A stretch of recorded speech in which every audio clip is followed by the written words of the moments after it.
This is the fourth and last episode of this series under the title of How You Can Tell If You Can or Should Trust Another Person. In the previous episodes, I gave you tools based on what you know about the other person before you ever meet them and interact with them, who they are, and based on your first-hand impression while you interact with them. Those are what they do. Now, based on that, you need to make a decision on whether you can trust them, and more importantly, whether you should trust them. There is one more thing that I want you to think about. Whether you should trust them more or less than the level of trustworthiness you determine they have. I will cover this in this episode.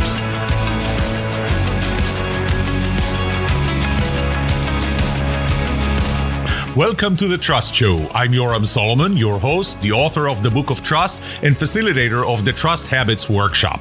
My mission is simple. I want to help you form habits that build your trustworthiness, because the answer to this question will have the biggest impact on your personal and professional success or failure. Can I trust you?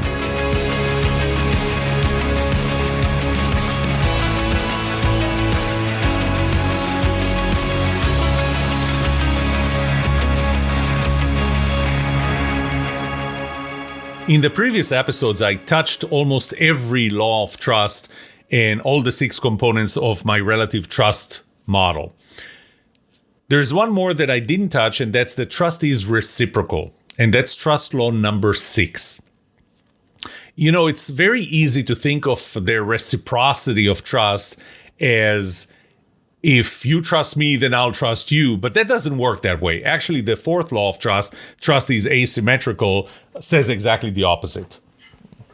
Yeah, I may trust you while you don't trust me. You may trust me while I don't trust you. Trust is asymmetrical. And it's very easy to say trust is reciprocal in that if you're trustworthy, I will trust you. But I'm going to give you something else to think about. Trust is reciprocal in this way.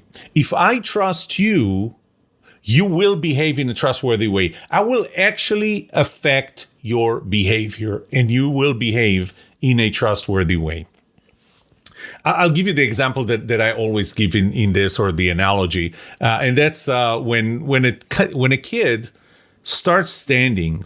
The next thing they try walking. The first thing that they do after they learn how to walk, the first thing they do is they start running. And what happens the first time they run? They fall down. What is the first thing that they do when they fall down? Every time I ask this question, half the people say they start crying. Half the people say they get up and they keep going. In reality, they don't do neither. The first thing that they do, because they're young, because they are so young that they don't know how to interpret things, they need your help. They trust you to help them determine what just happened and how do I need to react to that. So they look at you, and your reaction will determine whether they cry, if you show them that what happened was terrible, or whether they get up and keep going, if what you show them indicates that nothing terrible had happened. Trust works that way too.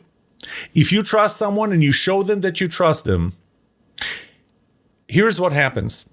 If they feel that the level of trust you have in them, justifiably or not justifiably so, the level of trust you have in them is higher than their level of trustworthiness, or the level that they think they deserve or that they have earned, you put them in a bind. You put them in a pretty tough position. It's called cognitive dissonance, but it's really that they don't feel that they deserve the level of trust that they have in you. What can they do? Well, one thing they can do is say, hey, listen, don't trust me. Don't trust me that much. Very rarely would they do that.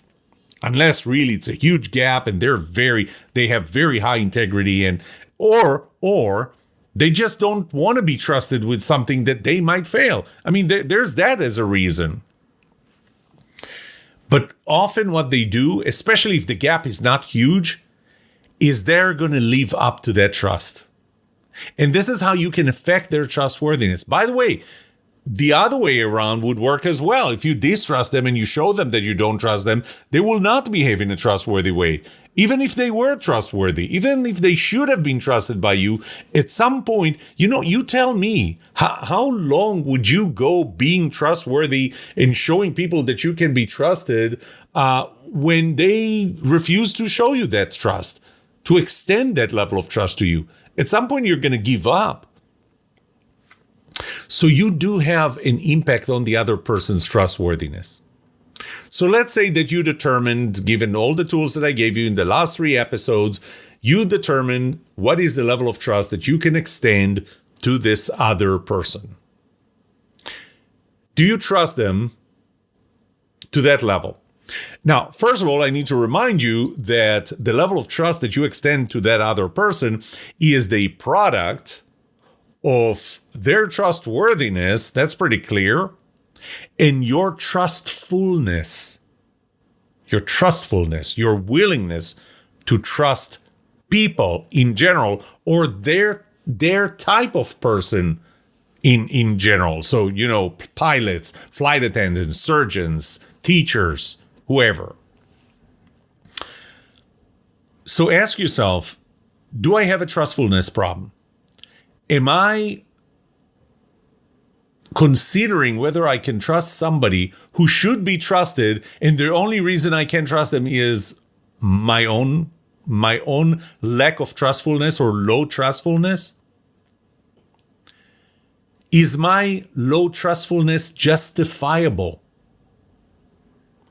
By the way, maybe you have the opposite problem, and that is that you are too trusting. And you trust people more than they deserve. That's a problem too. You need to somehow get your trustfulness in check. You need to somehow isolate it and make sure that it does not have a big impact. Maybe it is justifiable, but make sure that it is justifiable and it's not just, emotional and subjective. So let's think about several scenarios. The first scenario is that the other person, their level of trustworthiness is 50%. They deserve 50% trust. If there was no trustfulness issue, they would deserve 50% trust. Hypothetically, whatever that scale is. And I'm going to give you 2 extremes. You can start at 0, you can start at 100%. What happens if you start at 0? So you're the type of person that says you have to earn my trust. I start with 0. I talked about that before. I start with 0. Maybe you're at 50%, but I'm not going to extend 50% until you earn it. And not just in general, you earn it with me. Maybe I've done enough homework on you, who you are, or you have done enough homework with them, with the other person, the who they are. You know who they are based on the research you've done. You know that they deserve 50%, but you're still not going to give them 50%. You're going to start at 0. What do you think is going to happen? As time goes by, the level of trust you have in them will start increasing. Again, this is the time game, right? It's going to start increasing. So, they show you that they're more trustworthy than the level of trust that you extend in them, and you start trusting them more and more and more. But what happens to them when they know that you don't trust them? The level of trustworthiness, their level of trustworthiness, is starting to decline. Theoretically, you will meet in the middle. So if they started at 50, you started at 0, you'll meet at 25. This is not accurate. This is just to give you a sense of how this works. So the fact that you started at 0 reduced their trustworthiness to some level in the middle because you're going to meet them in the middle. But what would happen if you started at 100%? If you started at 100%, that's where you're going to stay. Before we go to 100%, let's talk about you started at 50%. You started at the same level of their trustworthiness. What you have assessed accurately enough, based on the tools that I gave you in the last 3 episodes, based on that, you assessed well enough how much trust you can put in them. And that's exactly the level of trust that you put in them. That's where it's going to be. And maybe that's good enough. But what if you started at 100%? You're giving them 100% trust. Well, if they're at 50 and you're at 100, you're going to get some disappointments there, my friend.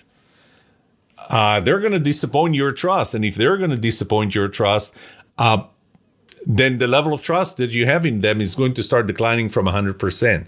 Now, be careful. The bigger the gap is, the more the fail is going to be, the more the drop is going to be.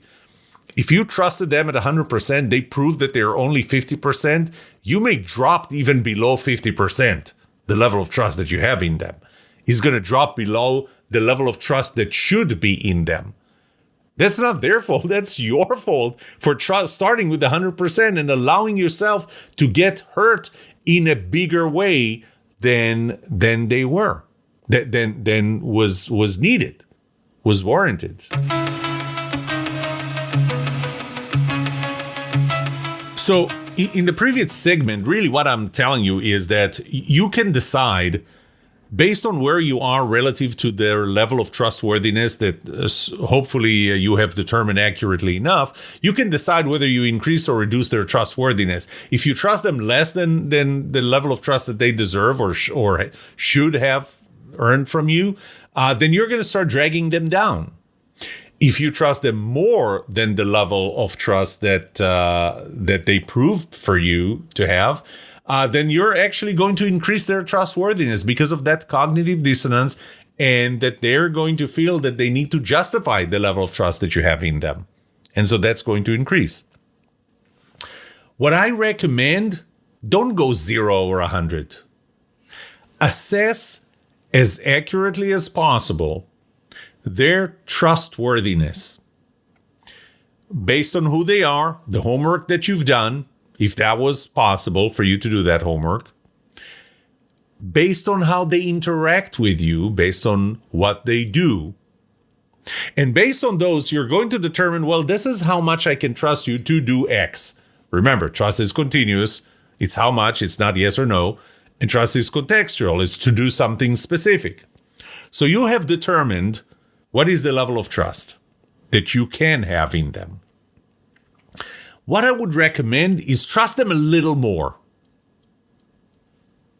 Even if you trust them a little less, you're going to start going maybe slower, but into that cycle of distrust and untrustworthiness. But if you trust them just a little more than the level of trust that they have, really, or trustworthiness that they have, then you are taking them, even if it's slowly, into the cycle, the good cycle of trust and trustworthiness.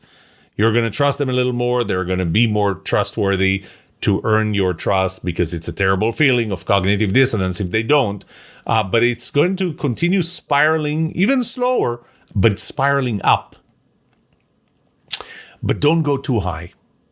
If your level of trust in them is going to be significantly higher than the level of trust that they warranted, based on who they are and what they do, you're up for bigger disappointments and bigger betrayals, and bigger betrayals would have a much bigger negative impact on the level of trust that you have in them than smaller betrayals and smaller disappointments.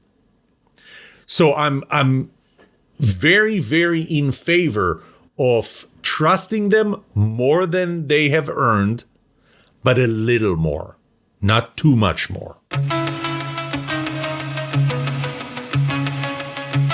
Here's an important thing. You know, when I said that when you trust them and you show them that you trust them, they will behave in a trustworthy way. And when you distrust them and you show them that you distrust them, they will behave in an untrustworthy way. There's actually another component. When you trust them, but you don't show them that you trust them, they may still behave in an untrustworthy way because they don't know that you trust them. You need to communicate to them that you trust them. You need to tell them, look, I trust you. But again, trust is not binary. Trust is continuous and trust is contextual. So don't just say, hey, I trust you, but say how much you trust them. What do you trust them with? So that they will know. You know, it's not that I trust you blindly with whatever you do. No, I trust you to do this part well. Actually, I'm going to say one more thing. Say why.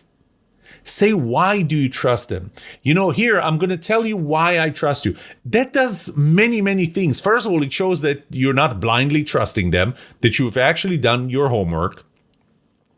It gives them an opportunity to say, hey, no, you're wrong on that component. They'll hardly not say it, but you can also reinforce something that they're doing that helps you trust them and maybe will help other people trust them. They need to know that.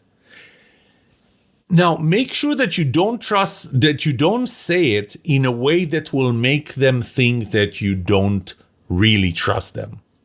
So, again, this is where we come to, if you're only using words, their interpretation, what they read between the lines on whether you do trust them or you don't.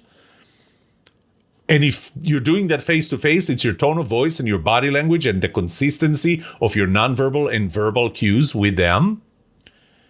If you go, and you don't have the benefit right now of seeing my body language, but you can hear my tone of voice. If I say, I trust you, that's one thing. If I say, I trust you, that by itself made you think that I'm not really trusting you. I don't really trust you. So make sure that when you say it, you're clear and that you're consistent and that you're really telling them what you mean. And that your body language, whether you can control it or not, is not saying something else. Okay, I'm going to go straight into your uncomfortable zone. What if you don't trust them? What if you need to trust them to a certain level, doing something specific, and you've done your homework and you rechecked your homework and you don't trust them to do what you need them to do to the level that you need to trust them? What happens then? Many people would just avoid this uncomfortable feeling of telling somebody you don't trust them, and instead what you do is you don't trust them. They're gonna pick up on that at some point when you don't let them do things. In the first episode of this season, I talked about how do you know if you're trusted or not. They're going to use that first episode of this season, season 9, and know that you don't trust them. I mean, if you don't trust them as your boss, you're not going to give them the autonomy. You're going to ask for detailed report. There's a bunch of things. I mean, you're going to behave in a way that shows that you don't trust them. First of all, if you don't trust them, tell them. Tell them that you don't trust them. It's an uncomfortable feeling, but tell them. They need to know. Mainly because maybe they think they are being trusted. And that doesn't lead to anything good. You will be helping them improve if you tell them that you don't trust them. And especially if you do the following thing, and that is tell them why. Tell them why you don't trust them. I'm sorry, I don't trust you to do this thing simply because you haven't done it enough times. Now they know. First of all, it makes sense. Second, they know how to improve it. And that takes me to the next point, and that is tell them what they can do to change that and to earn your trust. Listen, I would love to do that, to trust you with this, but you haven't done it enough times. Don't stop there. If you've done it 10 times, I would trust you enough. Now they know what they have to do. This is so much better. Some things can change, like not having enough time. You can increase the time, get to know them better. Just tell them, I may be able to trust you that if I knew you for a certain amount of time, but I don't yet. I need more exposure. Maybe it's experience, maybe it's knowledge. Things that are typically objective can change. This is a little different for personality incompatibility. If what you're suffering from is personality incompatibility, then that's a little trickier to change. Some things can change there as well. So, for example, I told you that my boss was not trusting me whenever I would come up with the bottom line first and then give her the justification. And then one day I asked her, hey, do you prefer the bottom line first, or do you want me to take you through my thought process and give you the bottom line at the end? She said, the latter. Give me the bottom line at the end. That wasn't that hard for me to change. I knew that whenever I talked to her, not other people, because, other people actually preferred the bottom line first. So I had to stay the same way with them.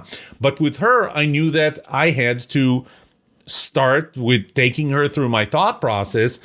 That was a personality incompatibility that apparently was important enough for her not to trust me. But I was able and willing to change it, and I have, and it did change, and it changed the level of trust. Some are not.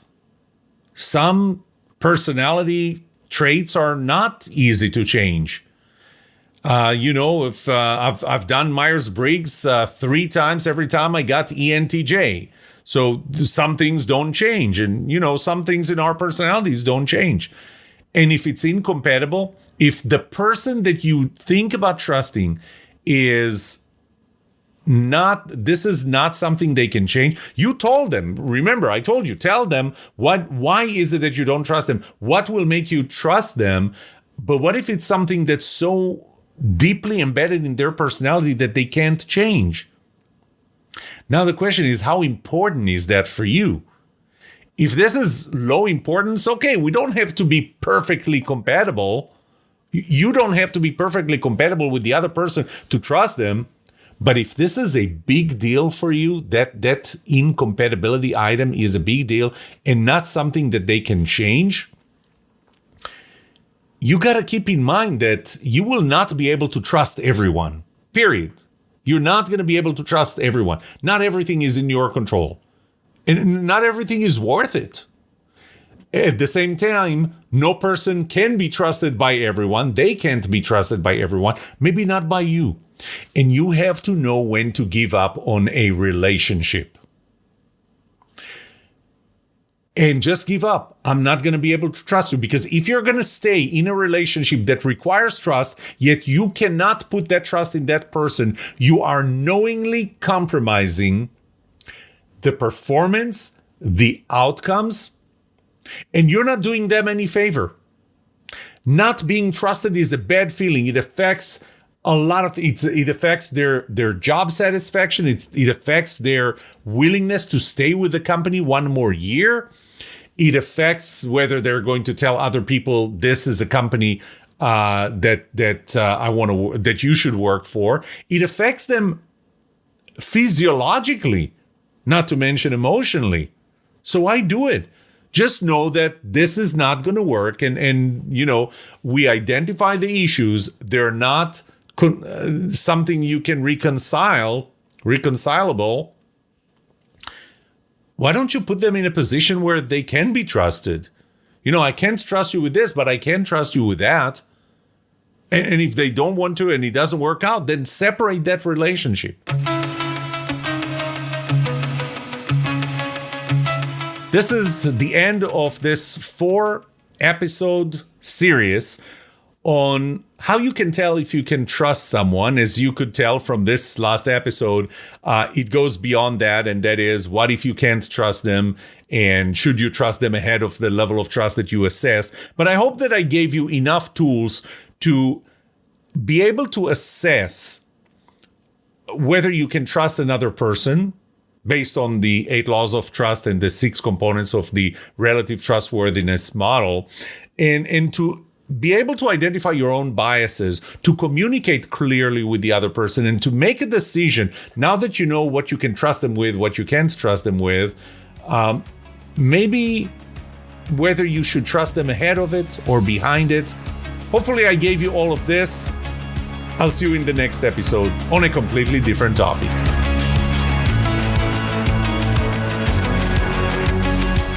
What would you like to know about trust and trustworthiness? Let me know and I'll answer it in a future episode. I would love to hear from you. Email me at yoram@thetrustshow.com. If you like this episode, subscribe to the show so you will automatically get notified when I release a new episode. Rate it. Write a review for this podcast, because those ratings help not only you, but also others looking for podcasts just like this. If you're looking for more resources to learn about how to build trust, be trusted, or know who to trust, look up my workshops, online courses, books, or go to my website, trusthabits.com. And remember that the answer to these two questions will have the biggest impact on your personal and professional success or failure. Can I trust you, and can you trust me? Thank you for listening or watching The Trust Show.